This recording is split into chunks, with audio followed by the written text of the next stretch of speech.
Hello everyone, I am Anshu Agarwal. I hope आपकी जेड की प्रिपरेशन बहुत अच्छी चल रही है। और जल्दी से मैं बहुत इजी इजी सॉल्यूशंस बता देता हूँ आपको जेड 2024 के। उसके पहले कुछ चीजें आपको बता देता हूँ जो आपको ध्यान रखनी है कि देखो, टफ से टफ क्वेश्चन के आपको सबसे इजी सॉल्यूशंस हमारे चैनल पे ही मिलेंगे। तो आप हमारे चैनल की प्ले लिस्ट पे जाओ, है ना। वहां पे आपको पूरा का पूरा जेड के पीवाईक्यूज, इवन कैट के, आईपी मैट के सबके सॉल्यूशंस मिल जाएंगे, इवन सी मैट के भी अगर आप दे रहे हो तो। प्लस अगर अभी तक आपने Z300 परचेस नहीं किया है तो हमारी वेबसाइट पे जाओ catipmet.com/Z300, इस पे जाके आप परचेस कर सकते हो। ठीक है। और वीडियो में धीरे धीरे और भी चीजें बताते रहूंगा, तो चैनल को बस जल्दी से सब्सक्राइब जरूर कर लो। ठीक है, चलो शुरू करते हैं। अच्छा, फर्स्ट क्वेश्चन जो था, इधर तो स्क्रीन में थोड़ा सा कम छोटा दिख रहा है। नॉर्मली जेट में क्या होता था, एक कॉमेडी फैक्टर बताता हूँ। पहले वर्बल सेक्शन पूछते थे, देन क्वांट पूछते थे वो, है ना। अब लास्ट ईयर पहले क्वांट पूछ लिया, तो मैंने जैसे ही पहला क्वेश्चन देखा स्क्रीन पे, तीन चार लाइनें पढ़ी, मैंने कहा खत्म ही नहीं हो रहा, खत्म ही नहीं हो रहा। मैंने सोचा यार कहीं मैंने वर्बल तो नहीं उठा लिया, क्योंकि वर्बल में अटेम्प्ट करता नहीं। तो मुझे लगा कहीं मैंने वर्बल तो नहीं उठा लिया। फिर वापस ऊपर जाके सेक्शन का नाम चेक किया, मैंने कहा अरे ये तो क्वांट ही है। ठीक है। तो फिर साथ में अरे यार, क्वांट के तो इस बार बहुत लेंथी लेंथी क्वेश्चंस दे दिए इन्होंने। ठीक है। लेकिन इस बार जो उनके प्रोफेसर है, उनसे जब उनके मैंने काफी वीडियोस देखे वाईटी पे, तो समझ में आया कि इस बार का पेपर वो इतना लेंदी नहीं बनाएंगे। ठीक है, इस बार वो डुएबल टाइप का रहेगा। हाँ, डुएबल लेकिन उन्हीं के लिए रहेगा जिन्होंने प्रिपरेशन करके रखी हुई। ठीक है, चलो फर्स्ट क्वेश्चन से स्टार्ट करते हैं। अच्छा, इसमें भी आप ध्यान से देखोगे ना, यहां से लेके यहां तक सिर्फ कहानी थी, यहां से मेन क्वेश्चन चालू हुआ था।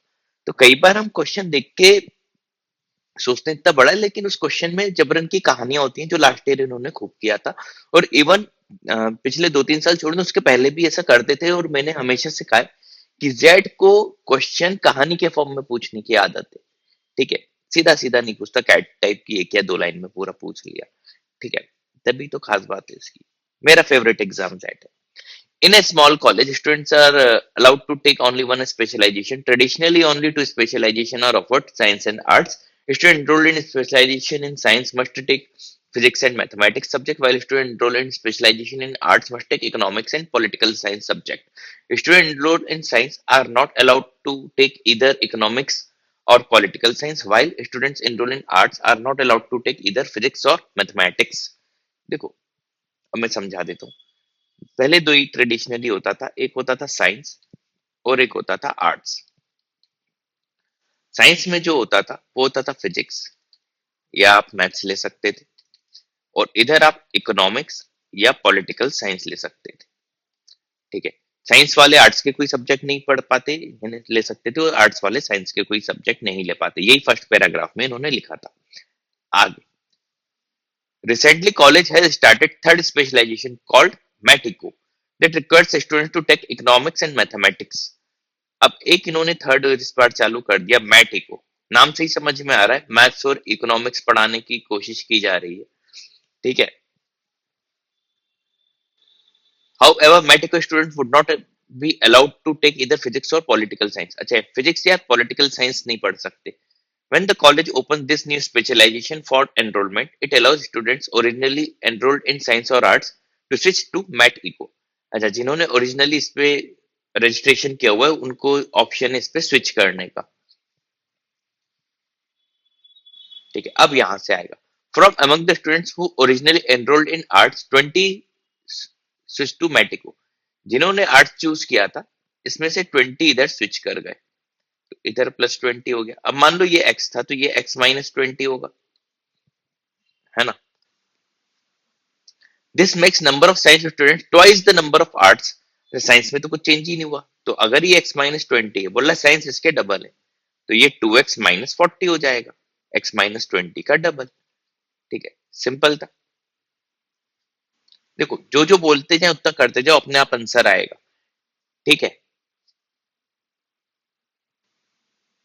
After this, from among students who originally enrolled in science 45 students switch to मैटिको। अब इसमें से 45 चले गए इधर, तो ये -45 हो जाएगा। तो हमारे पास क्या हो जाएगा, 2x -40 -45। And this will be equal to, आगे लिखा होगा, this makes number of arts student twice the number of science. तो twice the number of science के क्या हो गए, आर्ट्स, जो कि हमारे पास क्या था x माइनस 20, इसको हम सॉल्व कर लेते हैं। तो 2 into two, 4x minus 85 to 170 is equal to x minus 20, then 3x is equal to 150, x की वैल्यू क्या आ गई 50। इतना आसान था। तो बस x की जगह 50 लिख दें तो ये आ जाएंगे साइंस वाले 60 ओरिजिनली, क्योंकि 52 से 100 माइनस 40 60, और ये 50 माइनस 20 30। अच्छा, इनिशियली भी साइंस वाले डबल थे आर्ट्स के, अगर पूछा होता तो। In total how many students from among those originally science और arts are not taking economics. देखो मेटिको में भी इकोनॉमिक्स है, इसमें भी इकोनॉमिक्स है। अब देखो पहले 20 आया था, फिर इधर 45 और आया, तो 65 तो मेटिको में इकोनॉमिक्स पढ़ रहे हैं, और ये 30 अभी भी इकोनॉमिक्स पढ़ रहे हैं इधर, है ना। पॉलिटिकल साइंस भी पढ़ रहे हैं, लेकिन इकोनॉमिक्स की बात की गई तो टोटल इकोनॉमिक्स अब कितने पढ़ रहे हैं, 65 प्लस 30, ये हो जाएगा 95, जो कि ऑप्शन ई में आपको दिख रहा था। ठीक है, सिंपल था, बस कहानी थी, बाकी क्वेश्चन में दम नहीं थी। लाइक सेकंड क्वेश्चन, है ना, ये भी सिर्फ कहानी है, बस हाँ कैलकुलेटिव है ज्यादा, लेकिन हाँ इस बार से तो जेट आपको साइंटिफिक कैलकुलेटर भी दे रहा है, तो आपकी ये प्रॉब्लम भी सॉल्व कैलकुलेशन करने वाली। A flight traveling to a destination 11,200 kilometers away was supposed to take off at 6:30 a.m. Due to bad weather, the departure of the flight got delayed by 3 hours. अच्छा, departure जो है वो 3 hours से delay हो गया।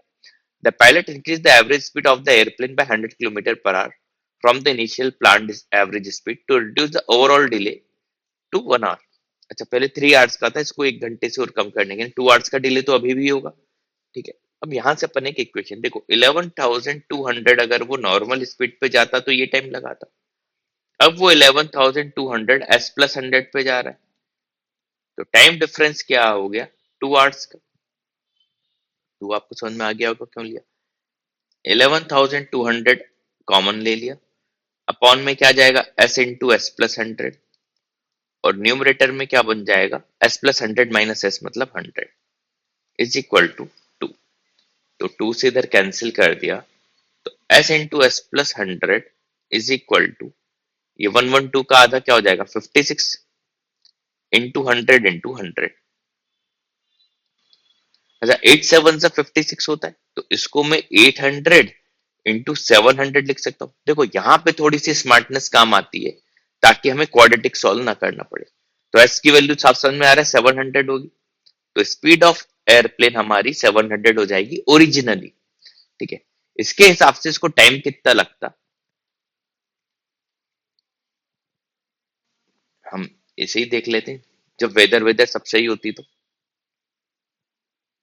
16 7 112, 16 hours में पहुंच जाता।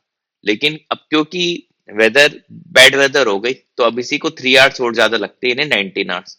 अब क्योंकि इसने स्पीड बढ़ा दी थी, तो ये इसने 1 आवर का और कम कर दिया, यानी 18 आवर्स में अभी भी ये पहुंच जाता। खैर, इन्होंने क्वेश्चन क्या पूछा उस पर देख लेते हैं। Had the pilot increased the average speed by 350 km per hour from the initial planned average speed, when would have the flight reached its destination? मतलब 700 था आपका, 350 से इसने स्पीड और बढ़ा दी, तो 1050 हो गई। तो अब आपको 11200 पहुंचने में 1050 के हिसाब से कितना टाइम लगेगा, सॉल्व कर लेते हैं।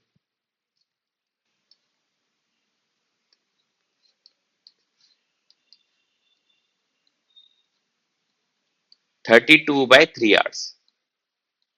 ठीक है, 32/3 आवर्स को अपन अगर मिनट और उसमें कन्वर्ट कर ले, यहाँ लिखते हैं 32/3, तो ये हो जाएगा 10:2/3 आवर्स। इसका मतलब हो गया 10 आवर्स, और 2/3 आवर मतलब 40 मिनट, 10 आवर 40 मिनट। ठीक है, 2/3 मतलब 60/3 20 22 से 40 मिनट। ठीक है, अब देखो 6:30 पे टेक ऑफ करना था, वेदर की वजह से 3 घंटे आप डिले हुए, तो 9:30 पे आपने टेक ऑफ किया। 9:30 कब, एएम पे। ठीक है, 9:30 पे आपने टेक ऑफ किया। ठीक,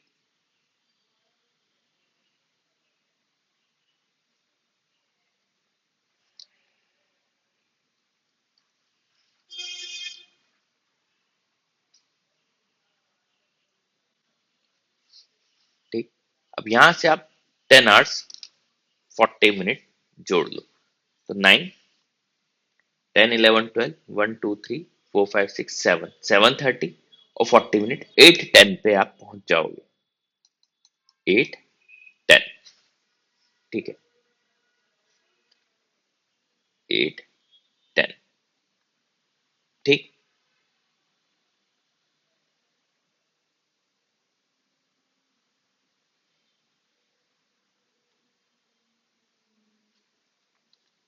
ये पीएम होना चाहिए मेरे ख्याल से, यहाँ पे एएम पीएम का इशू आ रहा है।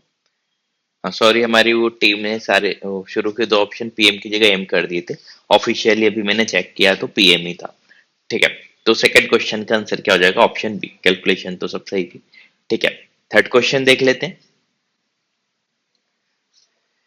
In a school, the number of students in each class from 1 to 10 in that order are in an AP. The total number of students from class 1 to 5 is twice the total number of students from class 6 to 10.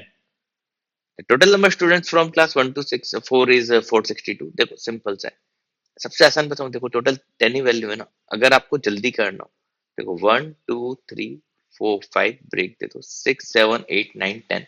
अब हमें पता है कि first term ए होती है, फिर ए plus D, फिर ए plus 2D, ए plus 3D। जितनी देर में आप फॉर्मूला लगाओगे ना, उससे जल्दी आप इससे तरीके से कर डालोगे। ये ए प्लस, और पूरा लिखने की भी जरूरत नहीं, वो तो आपको समझाने के लिए लिख रहा हूँ, ठीक है। और मैंने हमेशा कहा है कि ये प्रोग्रेशन के तो आसान क्वेश्चन ही पूछते हैं, ठीक है। अब क्या बोल रहा था वो, ये जो है total number students from class 1 to 5। अच्छा 1 to 5 टोटल स्टूडेंट्स कितने? 5 है प्लस 10D, और 6 to 10 कितने हैं? 5 है प्लस 35D, है ना। ये डबल है इसका, यानी इन्होंने कहा था 5 कॉमन ले लेता हूं, ए प्लस 2D। ये ट्वाइस है, इसमें से 5 कॉमन ले लेता हूं, ए प्लस 7D का। 5 से 5 cancel, 2A minus A is equal to 2D minus 14D minus 12D। A की वैल्यू माइनस 12D आ गई, ठीक है। आगे देख लेते हैं। फिर इन्होंने एक चीज जो बोली, टोटल नंबर स्टूडेंट्स 1 से 4 में 462 है। अच्छा इस बार कैट ने भी इस टाइप के क्वेश्चन पूछा था, कैट 2024 में, ठीक है। तो ये हो जाएगा 4A प्लस 6D। ये दे दिया 462, ए की वैल्यू रख देता हूं, तो देखो 4A plus 6D is equal to 462। 12 4 48D, तो minus 48D plus 6D is equal to 462। 42D is equal to minus 462। वैसे पूरा कैंसिल हो रहा है, फिर भी अपन करें 7 6 है, ये डी की वैल्यू आ गई 11 माइनस में, डी माइनस 11 आ गया, तो ए यहां से आ जाएगा 11 12 जा 132, 132 ए आ गया 132 और डी आ गया माइनस 11। ए क्या आ गया 132, डी आ गया आपका माइनस 11, ठीक है। अब क्या बोल रहे हैं ये लोग, क्लास 6 में कितने, ये है ए प्लस 5D। तो ए क्या है 132, 5D मतलब माइनस आप 55 कर दो, 77, ऑप्शन ए। सिंपल क्वेश्चन था ये तो। क्वेश्चन नंबर 4, अच्छा क्वेश्चन बहुत इजी है, बस कहानियां होती हैं इसमें। Cost of running movie theatre 10,000 rupees per day है और 5,000 पर शो, ये और कॉस्टिंग हो रही है 200 सीट से। न्यू मूवी रिलीज हुई फ्राइडे को, 3 शोज हैं, 250 फर्स्ट 2 शो का प्राइस है और टिकट का प्राइस, और 200 टिकट का प्राइस है लेट नाइट शो का। For all show together total occupancy है 80% की, मैक्सिमम प्रॉफिट बताना। तो देखो सबसे अच्छा है कि ये 250 वाले पूरी सीट फुल रहे, 200 वाला ही थोड़ा बहुत खाली रहे अगर रहे, तो टोटल देखो 200 200 200 3 शो है, मतलब 600 टोटल नंबर ऑफ सीट्स होंगी, 80% ऑक्यूपेंसी है, यानी 480 सीट्स आपकी फिल हो गई। मतलब 200 सीट मान लो फर्स्ट शो हाउसफुल था, सेकंड शो भी मान लो हाउसफुल था, और थर्ड शो क्योंकि लेट नाइट था तो सिर्फ 80 पीपल ही आए। अच्छा, इसमें इनकी टोटल कमाई कितनी हो जाएगी इंटू 250, है ना, 50,000। इसमें भी इंटू 250, इसमें भी 50,000 और इसमें इंटू 200, 16,000। ठीक है, तो 1,16,000 इनकी टोटल इस दिन वो हुई इनकम। अब प्रॉफिट देख लेते हैं। ठीक है, अब देखो 10,000 पर डे तो लगी रहा है, तो माइनस 10,000 कर दो, तो 1,06,000 आया ये। अब पर शो में इनका कितने रुपए लग रहे हैं, पर शो में 5,000 पर शो है, 3 शो है तो 15,000 हो जाएगा। ये भी मुझे माइनस करना पड़ेगा, तो मैक्सिमम प्रॉफिट क्या हो जाएगा, इसमें से मैं 15,000 और माइनस कर देता हूं, 91,000। सिंपल था, 91,000 इसका टोटल प्रॉफिट होगा, ऑप्शन ए। ठीक है, next question number 5। Consider the equation log of base 5 x minus 2। इधर भी log base 5 करूं तो 25 5 का स्क्वायर होता है, ये 2/2 हो जाएगा, है ना, बेस की जो पावर रेसिप्रोकल में बाहर आती है, इससे कैंसिल। log 5 दोनों को इक्वेट कर सकते हैं, तो x minus 2 is equal to 2x minus 4, तो x की वैल्यू आ गई 2, है ना।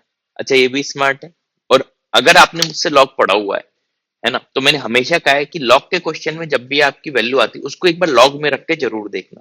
तो मेरे से पढ़े हुए जितने भी बच्चे वो इस चीज को हमेशा अपने दिमाग में रखते हैं। ठीक है, और हाँ, अगर आपको ये चीज अच्छे से कोई भी पढ़ाई करनी हो या कैट में या जेट में अच्छे परसेंटाइल लाने हो, नेक्स्ट ईयर अगर कोई तैयारी कर रहा हो, तो आप उसको हमारे कोर्स के बारे में जरूर बताओ, catipmet.com/cat2025। इस पे जाके आप परचेस कर सकते हो। अच्छा, एक्स की वैल्यू 2 आ गई, अगर मैं यहाँ पे रखूंगा तो ये तो लॉग 0 हो जाएगा, और लॉग 0 या नेगेटिव तो डिफाइन नहीं होता, तो ये जो एक वैल्यू आ रही वो भी डिफाइन नहीं होगी। इन आंसर क्या हो जाएगा, ऑप्शन बी, है ना। उम्मीद है समझ में आ गया होगा। तो thanks for watching this video, channel को सब्सक्राइब करना मत भूलना।